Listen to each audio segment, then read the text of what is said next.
रात के 12 बजे उस घर के अंदर लाल बत्ती जली और उसी रोशनी में किसी औरत की परछाई नजर आई। क्या आप आगे देखना चाहेंगे आगे क्या हुआ? गांव के बाहर एक पुराना बरगद का पेड़ के पास एक जर्जर हवेली थी। लोग कहते थे कि उस हवेली में कोई नहीं रहता, लेकिन रात के समय वहां की खिड़कियों से लाल बत्ती की हल्की हल्की चमक दिखाई देती है।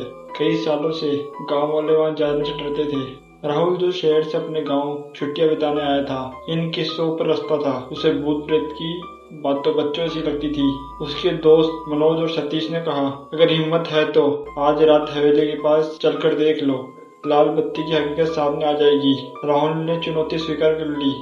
रात के 11 बजे तीनों साइकिल पर हवेली की ओर निकले। रास्ते में सिर्फ झिंगुरों की आवाज और हवा की सिरसराहट सुनाई दी। जैसे जैसे वो करीब पहुंचे गए, हवेली और भी रहस्यमय लगने लगी। टूटी दीवार पर बल्ले बेलें चढ़ी थी और खिड़कियों से सचमुच लाल रोशनी झलक रही थी। सतीश डरते हुए बोला, यह तो सच में जल रही है, लेकिन यह बिजली का कनेक्शन तो है ही नहीं। लेकिन गेट चरमराता हुआ खुला। अंदर खूब अंधेरा था। लाल बत्ती किसी ऊपर वाले कमरे से टिमटिमा रही थी। राहुल ने मोबाइल की टॉर्च जलाई और आगे बढ़ गया। सीढ़ियां टूटी फूटी थी, लेकिन तीनों धीरे धीरे ऊपर चढ़ गए।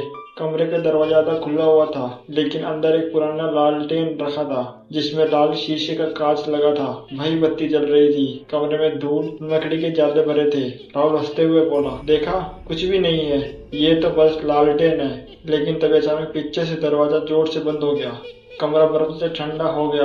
लाल बत्ती अचानक तेज जलने लगी और उसी की रोशनी में दीवार की पर परछाई बनने लगी। उन परछाइयों में इंसान जैसे चेहरे नजर आ रहे थे। उनमें से एक औरत की कर्राहती हुई आवाज आई, तुम्हें यहाँ नहीं आना चाहिए था।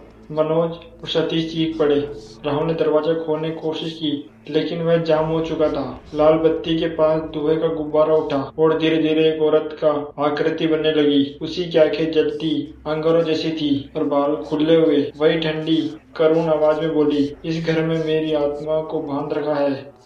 जो भी अंदर आता है वह कभी चैन से नहीं लौटता। अचानक लालटेन अपने आप जमीन पर गिरकर टूट गई।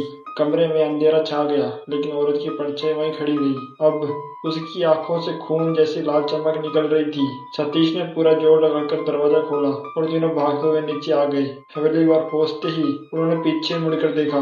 खिड़की से वही लाल बत्ती फिर से जल उठी, जैसे कुछ हुआ ही ना हो। उस औरत के बाद तीनों ने हवेली की तरफ कभी कदम नहीं रखा। गांव वाले आज भी कहते हैं कि आधी रात को उस घर की लाल बत्ती जलती है और जो भी सच्चाई जानना चाहता है उसके जीवन में कभी भी सुकून नहीं रहता। राहुल अभी भी सोचता है कि वो सिर्फ लालटेन थी या सचमुच उस घर में किसी अधूरी आत्मा का साया था।